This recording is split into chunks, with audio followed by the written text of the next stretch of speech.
अच्छा जनाब, एक होर इशू, कमीशन बराए तकसीम पंजाब। सवाल ये कमीशन बराए तकसीम सिंध क्यों नहीं हैगा, कमीशन बराए तकसीम बलोचिस्तान क्यों नहीं हैगा, कमीशन बराए तकसीम सूबा सरहद क्यों नहीं हैगा।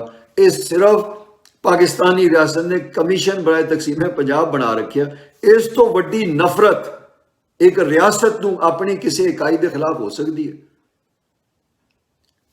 इस कमीशन बराए तकसीम पंजाब के सारे नुमाइंदे पंजाबी ने, ठीक है जी। ये सारे नुमाइंदे अलामा इकबाल का पोतरा भी शामिल है।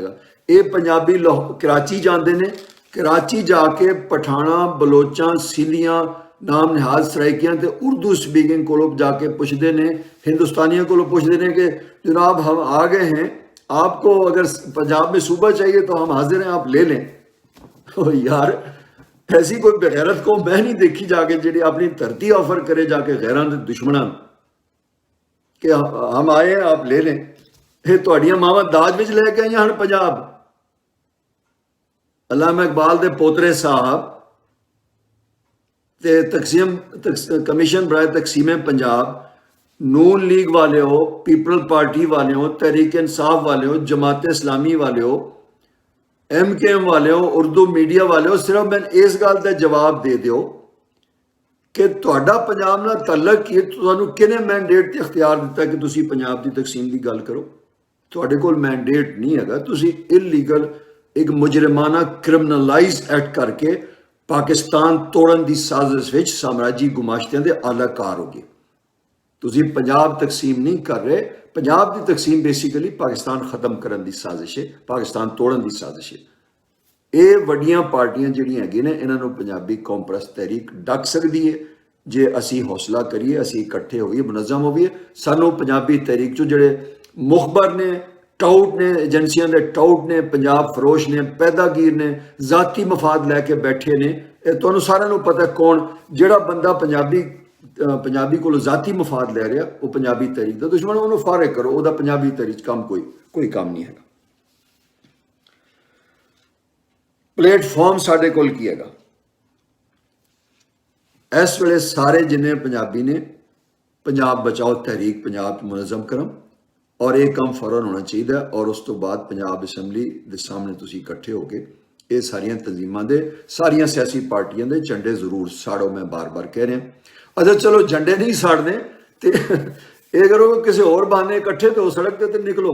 तुसी सड़क ते भी नहीं निकलना चाहते तो दावेदार हो पंजाबी तरीका चलाने दे। माफ़ करो, Punjabi language act Punjab assembly चो मंजूर कराना है।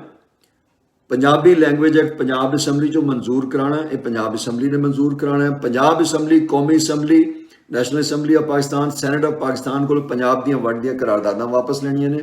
पंजाब सरकार को पंजाबी कल्चर डे मनाने का ऐलान कराना पहली विसाख नूं। दूजी गल जिहड़ी सब तो अहम गल मैं आखिर तक करना चाह रहा, मैं वो तुहाडे नाल मैं शेयर कर रहा कि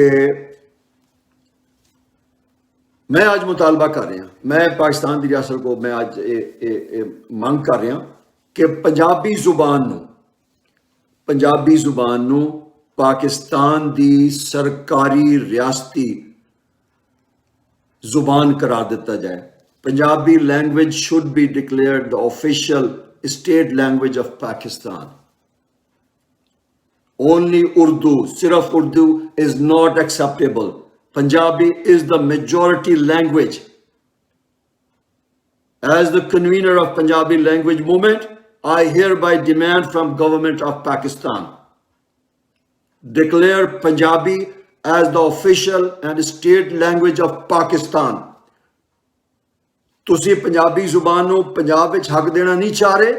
असी साडा हुण मुतालबा, असी एक कदम अगे वध रहे। हुण सानूं पंजाब विच सिर्फ पंजाबी जुबान नहीं चाहिए। असी सिर्फ पंजाब विच पंजाबी जुबान नूं पंजाब दी तालीमी, सरकारी, अदालती, दफ्तरी जुबान नहीं बनाना। हुण सानूं पाकिस्तान की कौमी, सरकारी, दफ्तरी जुबान भी पंजाबी चाहिए है। मेरी गल सुन रहे हो इमरान खान साहब? तुसी नारे मारदे हो, झंडे देंदे हो उत्थे खड़े होके मीनारे पाकिस्तान ते। जिस दिन लाहौर च पंजाबियां दे हथ चल तुसी लग गए ना, तुहाडी छितरौल होनी है। तुसी पंजाब छड्ड के नस जाना है। ਤੁਸੀਂ ਤਮਾਸ਼ਾ ਬਣਾਇਆ, 12 ਕਰੋੜ ਦੀ ਆਬਾਦੀ ਨੂੰ ਤੁਸੀਂ ਅੱਗੇ ਲਾਇਆ ਪਨਾਹਗੀਰਾਂ ਨੇ। ਇਹ ਨਹੀਂ ਹੋਣ ਲੱਗਾ। ਜਿਹੜਾ ਹੋਵੇ, ਭਾਵੇਂ ਨੂਨ ਲੀਗ ਹੋਵੇ, ਭਾਵੇਂ ਨਵਾਜ਼ ਸ਼ਰੀਫ ਹੋਵੇ, ਭਾਵੇਂ ਬਿਲਾਵਲ ਭੁੱਟੋ ਹੋਵੇ, ਭਾਵੇਂ ਜ਼ਰਦਾਰੀ ਹੋਵੇ, ਭਾਵੇਂ MKM ਹੋਵੇ, ਭਾਵੇਂ PTI ਹੋਵੇ, ਭਾਵੇਂ ਇਮਰਾਨ ਖਾਨ ਹੋਵੇ, ਇਹ ਸਾਰੇ ਪੰਜਾਬ ਦੇ ਦੁਸ਼ਮਣ ਨੇ। ਇਹਨਾਂ ਦਾ ਪੰਜਾਬ ਵਿੱਚ ਰਸਤਾ ਅਸੀਂ ਰੋਕਣਾ ਹੈ। ਮੈਂ ਗੱਲ ਆਪਣੀ ਇਸ ਤੇ ਮੁਕਾ ਰਿਹਾ। ਪੰਜਾਬ ਅਸੈਂਬਲੀ ਪੰਜਾਬੀ ਜ਼ੁਬਾਨ ਪੰਜਾਬੀ ਲੈਂਗੁਏਜ ਐਕਟ ਮਨਜ਼ੂਰ ਕਰੇ, ਪੰਜਾਬੀ ਲੈਂਗੁਏਜ ਅਥਾਰਟੀ ਕਾਇਮ ਕਰੇ। ਤੇ ਮੈਂ ਵਫਾਕੇ ਪਾਕਿਸਤਾਨ ਕੋਲੋਂ ਮੁਤਾਲਬਾ ਕਰ ਰਿਹਾ, ਮੰਗ ਕਰ ਰਿਹਾ ਕਿ ਪੰਜਾਬੀ ਜ਼ੁਬਾਨ ਨੂੰ ਪਾਕਿਸਤਾਨ ਦੀ ਸਰਕਾਰੀ ਸਟੇਟ ਲੈਂਗੁਏਜ, ਆਫੀਸ਼ੀਅਲ ਲੈਂਗੁਏਜ ਬਣਾਇਆ ਜਾਏ। ਤੇ ਪੰਜਾਬ ਵਿੱਚ ਜਿਹੜੇ ਫਿਰਕਾ ਵਾਰੀਅਤ ਦਾ ਚੱਲ ਰਿਹਾ ਸਿਲਸਿਲਾ, ਇਸ ਨੂੰ ਗੌਰਮੈਂਟ ਫੌਰੀ ਤੌਰ ਤੇ ਡੱਕੇ। ਤੁਹਾਡਾ ਬਹੁਤ ਸ਼ੁਕਰੀਆ ਮੇਰੀ ਗੱਲ ਸੁਣਨ ਤੇ। ਔਰ ਮੈਂ ਆਸ ਕਰਦਾ ਕਿ ਸਾਰੇ ਪੰਜਾਬੀ ਕਿਸੇ ਵੀ ਮਕਤਬੇ ਫਿਕਰ ਨਾਲ ਤਲਕ ਰੱਖਦੇ ਹੋਵੇ, ਕਿਸੇ ਸਿਆਸੀ ਪਾਰਟੀ ਨਾਲ ਤਲਕ ਰੱਖਦੇ ਹੋਵੇ, ਜਦੋਂ ਪੰਜਾਬ ਦੀ ਗੱਲ ਹੈ ਤੇ ਅਸੀਂ ਸਾਰੇ ਇੱਕ ਹਾਂ। ਤੁਹਾਡਾ ਬਹੁਤ ਸ਼ੁਕਰੀਆ। ਜੀਵੇ ਪੰਜਾਬ।